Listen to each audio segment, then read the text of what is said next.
Te explicaré todo sobre tu cadera y te revelaré algo que seguramente nunca hayas escuchado antes. Descubrirás aquí cómo usar tus caderas para que permanezcan sin dolor y sin desgaste durante toda la vida, porque el dolor y la artrosis no son necesariamente parte del envejecimiento. Y no te preocupes, si ya tienes dolores, en este video descubrirás cómo puedes eliminarlos por ti mismo y sin necesidad de cirugía ni medicamentos. Mira, esto aquí es la articulación de la cadera y ves, la articulación de la cadera está diseñada para tener una movilidad muy amplia. Hacia adelante con libertad, pero hacia atrás está un poco limitado. Y hacia los lados. En el fútbol necesitas mover el pie hacia adentro. La articulación lo permite, con un rango de movimiento muy amplio. El problema que tenemos hoy en día es que no aprovechamos ese rango de movimiento a como fue biológicamente diseñado. ¿Por qué? Porque ¿quién hace una zancada profunda? ¿Quién lleva la pierna bien hacia atrás de verdad? ¿Tú? ¿O lo llevamos bien hacia adentro? Lo único que hacemos realmente con la pierna es llevarla hacia adelante y luego volver a una posición neutral. Y eso simplemente es demasiado poco. De ahí resulta que ciertos músculos, ciertas fascias se vuelvan más cortos, más tensos. Y debido a esa tensión se producen cargas incorrectas. Y esas cargas incorrectas, por supuesto, provocan desgaste, porque las fuerzas simplemente aumentan cuando todas esas tensiones están presentes en el sistema. Vamos a ver primero cómo funciona una articulación. Pues en la articulación de la cadera tenemos un acetábulo. Y ahí es donde prácticamente se aloja y encaja de manera estable la cabeza del fémur. Y tienes aquí un cartílago. Vamos a ponerlo en verde. Y aquí también hay cartílago. Y este cartílago que es fundamental y muy importante. Él se encarga de que el movimiento sea suave, fluido y completamente eficiente en todo momento. Y el cartílago se nutre al ser comprimido. Y cuando lo aprietas, como si fuera una esponja, el líquido se expulsa hacia afuera del tejido. Y cuando se libera, se absorbe de nuevo. Y en la cápsula articular, es decir, entre el cartílago, por todas partes ahí, está el líquido sinovial y este líquido contiene, por así decirlo, el alimento para el cartílago. De modo que cuando desaparece la carga y se absorbe de nuevo, es así como se nutre. Así que el cartílago solo recibe nutrientes en la capa más profunda a través del flujo sanguíneo, mientras que el resto se alimenta mediante este proceso de presión y liberación. Pero si ahora el movimiento está limitado, es decir, normalmente este hueso que está aquí se movería hasta allí, hasta ese punto o incluso más allá, dependiendo de la amplitud natural de la articulación y su flexibilidad. Y entonces habría una gran superficie de contacto que se presionaría durante los movimientos y se liberaría durante el movimiento contrario. Cuanto más limitado sea el movimiento. Si es que este ángulo desaparece, en algún momento también desaparece y todo ocurre solo en ese rango. Entonces la nutrición del cartílago es demasiado escasa. El cartílago se muere de hambre. Es decir, si le das a una persona muy poco de comer, adelgazará y si durante mucho tiempo no come, llegará un momento en que no podrá sobrevivir. Y en el caso del cartílago ocurre exactamente lo mismo. Cuando el movimiento se vuelve más limitado, su nutrición y su suministro disminuyen de manera progresiva. Al disminuir el rango de movimiento y reducirse los ángulos de este, las tensiones y los acortamientos aumentan, lo que eleva la presión dentro de la articulación. Y eso lo puedes imaginar como un mortero. Si tenemos un mortero y un mazo, que prácticamente debería triturar las cosas dentro del mortero, que aquí están tan pequeñas, granos de pimienta o algo así. Entonces puedes imaginarte que en el momento en que el mortero con poca presión se mueve lentamente hacia adelante y hacia atrás, y se mueve de un lado a otro, aquí abajo no se rompe prácticamente nada, ya que todo el sistema se desplaza con bastante suavidad y ligereza. Pero si ahora los músculos, en el ejemplo figurado, aplican una presión mucho más intensa sobre el émbolo, empujándolo hacia abajo con una mayor fuerza y moviéndolo bajo esa presión constante, entonces eso provocará lo que está dentro del mortero se tritura. Y lo mismo ocurre realmente en la articulación. En el momento en que la presión sobre los músculos en la articulación es demasiado grande y la articulación se mueve, entonces se desgasta mucho más de lo que se desgastaría si esa presión fuera normal. Y eso lleva a la artrosis. La artrosis básicamente significa que el grosor del cartílago de la articulación disminuye cada vez más, porque los mecanismos de reparación ya no pueden seguir el ritmo de la destrucción. Partimos de la idea de que al mover una articulación, siempre se produce un cierto desgaste inevitable. Donde se cepilla caen virutas, ¿no? Se podría decir, pero el cuerpo tiene mecanismos de reparación y se sabe que en las articulaciones, especialmente en aquellas que tienen artrosis, donde hay un gran desgaste, que allí se han detectado células madre que en teoría tienen la función de reparar todo lo que se va dañando. Pero en el momento en que la presión es tan intensa que el cuerpo ya no logra mantenerse al día con la reparación, suponemos que la artrosis sigue avanzando progresivamente y en algún punto queda hueso contra hueso y entonces, por ejemplo, se implanta una prótesis articular artificial, pero ahora piensa con lógica y claridad. La articulación original se ha dañado debido a la falta de movimiento y un exceso de presión constante. Si se coloca la prótesis ahora, la presión sigue siendo exactamente igual que antes. No piensen que las articulaciones artificiales no se desgastan, simplemente es diferente. Materiales de alta resistencia, soy ingeniero mecánico, generan partículas extremadamente finas, y eso se queda en el cuerpo, algo que nadie desea. Aparte de eso, las articulaciones artificiales siempre están naturalmente unidas al hueso de alguna manera, de diferentes formas y maneras. Pero cuanto mayores son las fuerzas que actúan en esa zona, más probable es que la articulación artificial se afloje, lo cual genera complicaciones. Y luego hay que operar de nuevo, y así sucesivamente. Eso se conoce en la medicina, esos implantes deben ser reemplazados. El problema es que solo se pueden cambiar una o dos veces, y luego ya no queda suficiente hueso disponible, reduciendo de manera drástica las opciones de poder repararlo. Así que, en última instancia, eso no resuelve el problema, porque recordemos, el problema son las tensiones demasiado grandes de los músculos y las fascias. No quiero concluir que, en principio, desaconsejo las operaciones ni las prótesis articulares. Las prótesis pueden ser una bendición si la articulación está destruida, la cadera dañada. Estamos agradecidos de que cirujanos expertos coloquen una prótesis duradera para que no haya que ir en silla de ruedas. O también tras accidentes cuando las estructuras corporales están dañadas. Ahí hay que operar y es una opción maravillosa. Pero precisamente en esos casos donde eso no ha sucedido y el deterioro de la articulación tampoco ha avanzado tanto como para requerirlo, ahí sugeriríamos echar un vistazo más detallado para ver qué otras opciones existen. Antes de explorar otras posibles soluciones, primero debemos comprender cómo se generan los dolores de acuerdo con nuestro modelo actual. Tenemos aquí la cavidad de la cadera, y dentro de ella se desplaza de manera suave la cabeza del fémur. Habíamos mencionado que aquí se encuentra el cartílago, que amortigua todo de manera muy eficiente, y las únicas estructuras responsables de mover este hueso del muslo son precisamente los músculos. Ahora, por ejemplo, los músculos ejercen fuerza en esta dirección, por lo tanto, es necesario que se ceda en la dirección opuesta de manera adecuada y proporcionalmente equilibrada. Y justo en el instante en que los músculos tiran hacia aquí, surge una pequeña tensión de control, esta flechita que ves aquí. Y esta tensión de control es la que garantiza que la cabeza del hueso se desplace de forma óptima dentro de la cavidad, asegurando una geometría adecuada y un movimiento suave y eficiente. Moverse de manera óptima implica usar la menor fuerza, menos desgaste y un movimiento mucho más ligero. En el momento en que tenemos estas dos fuerzas, se puede observar claramente hacia dónde se dirige la fuerza total resultante. Se puede obtener la fuerza resultante dibujando un paralelogramo.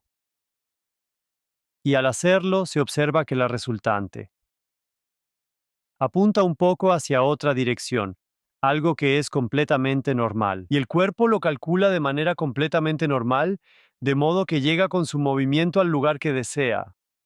Todo el programa está mapeado en el cerebro y se optimiza allí.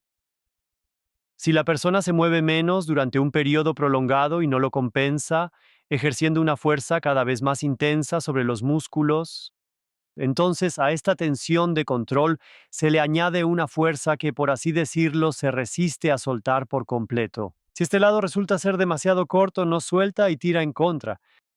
Si ahora se vuelve a construir el paralelogramo de fuerzas, entonces se puede observar claramente. Oh, esta fuerza apenas se dirige hacia un movimiento, ya hay un resultado muy notable. Aquí, hacia la articulación. Ya ejerce una presión más fuerte sobre el cartílago, como mencionamos antes con el ejemplo del mortero, de lo que sería recomendable o apropiado. Y en algún momento llega un punto en el que las fuerzas contrarias son tan grandes que ya no puede haber movimiento, porque la fuerza en la articulación, por así decirlo, se agota. Y entonces se dice que la articulación está bloqueada.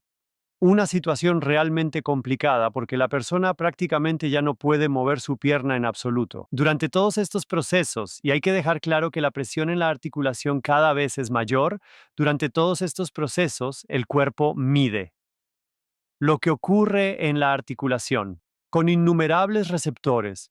Miden la tensión, la presión, la velocidad e incluso la aceleración o los frenazos.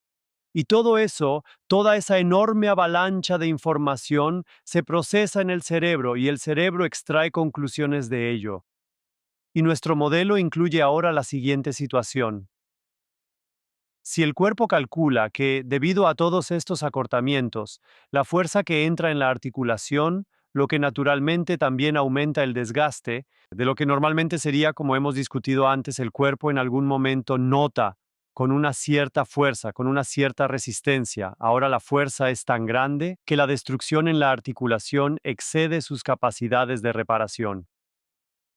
Y en ese momento, el cerebro interviene con lo que hemos bautizado como el dolor de alarma.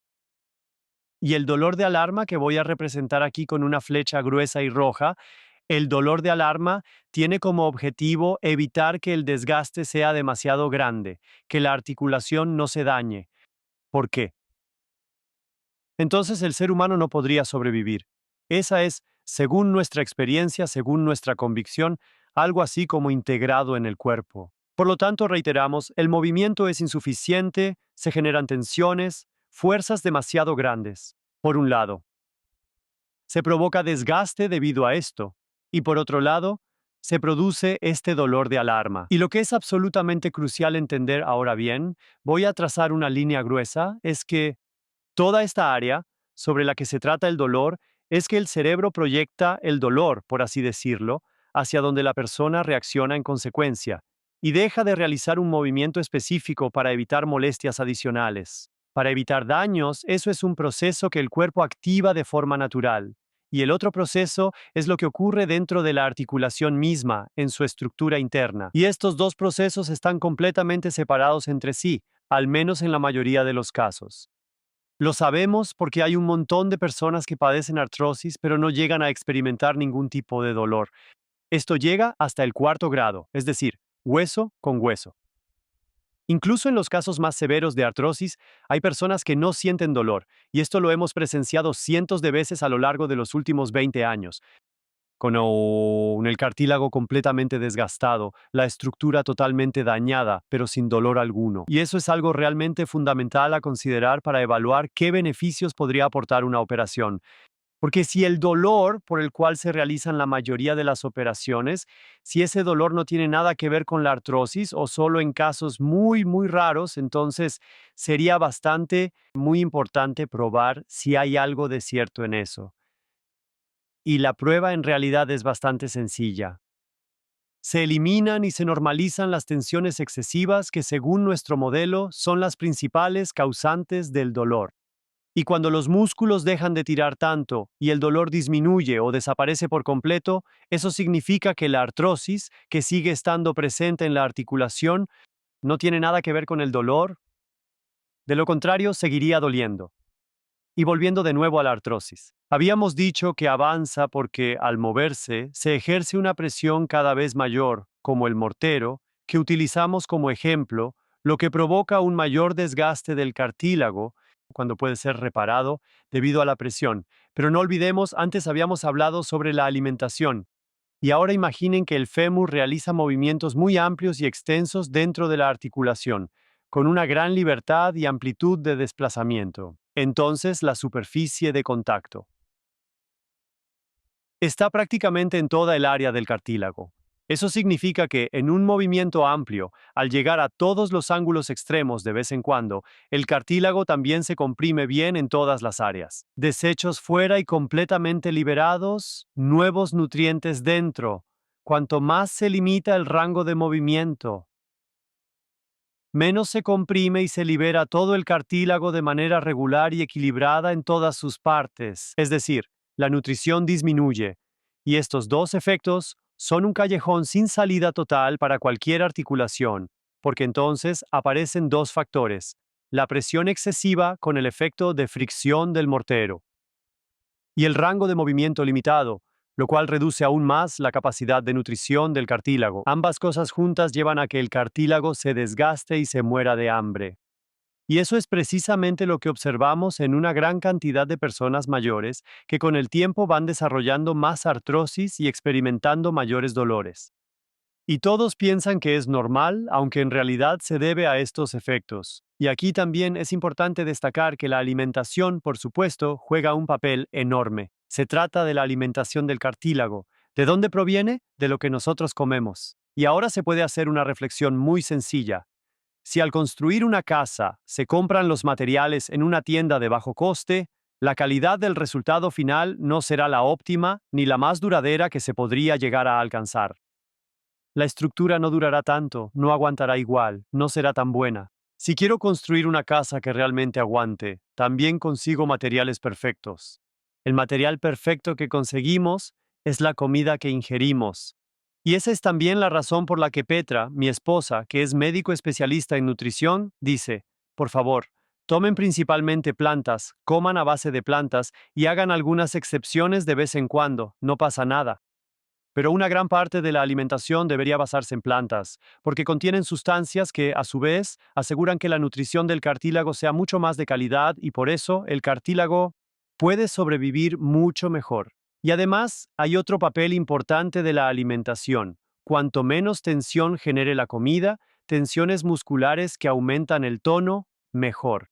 Porque las tensiones demasiado altas, como ya habíamos visto, son el problema de la cadera. Si ahora mismo elijo un alimento que me relaja profundamente y ayuda a aflojar los músculos de manera natural, resulta mucho más beneficioso que optar por uno que genere una tensión muscular elevada y constante. Está comprobado que los alimentos de origen vegetal generan una tensión mucho menor en el cuerpo, en comparación con el consumo excesivo de productos de origen animal.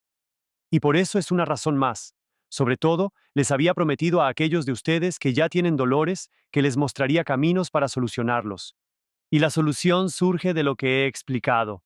Solo hay que hacer ejercicios que normalicen las tensiones de estos músculos y fascias, y luego observar qué es lo que ocurre. Y lo genial es que no hay ningún inconveniente, ni desventaja alguna. O no pasa nada, o puede suceder algo positivo, como que el dolor se reduzca notablemente.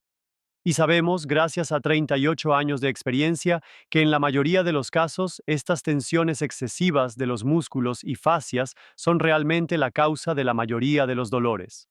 Y no es casualidad que hayamos conseguido superar los 2 millones de suscriptores en nuestro canal de YouTube. Ahí podrías buscar esos ejercicios. También puedes ingresar directamente una palabra clave, como dolor de cadera o cualquier otra cosa relacionada con molestias en la zona de la cadera. Puedes hacer los ejercicios ahí y probarlo de manera muy práctica. Y solo cree en tu cuerpo. No me creas a mí, ni le creas a cualquier otro que opine sobre el tema. Sobre todo si hablamos del dolor de la artrosis. Es un conocimiento bastante desconocido. Eso aún no lo sabe mucha gente. Lo mejor es que prestes atención a tu propio cuerpo. Prueba el ejercicio simplemente y si el dolor se reduce, entonces tu propio cuerpo te lo indicará. Y esa es la verdad, ya sea que haya servido de ayuda o no. Si estás un poco inseguro porque quizás ya tienes una artrosis fuerte en la articulación, desde el año 2007 hemos formado a más de 15,000 profesionales, incluyendo médicos, fisioterapeutas y terapeutas alternativos, en nuestra metodología de trabajo especializada. Allí es posible, ya en la primera sesión, a través de ciertos puntos de osteopresión, que son puntos de presión en el hueso, normalizar la tensión, al menos a corto plazo, para ver si el dolor proviene de ahí. Y si no estás seguro, prueba con un tratamiento así y déjate mostrar cómo funciona.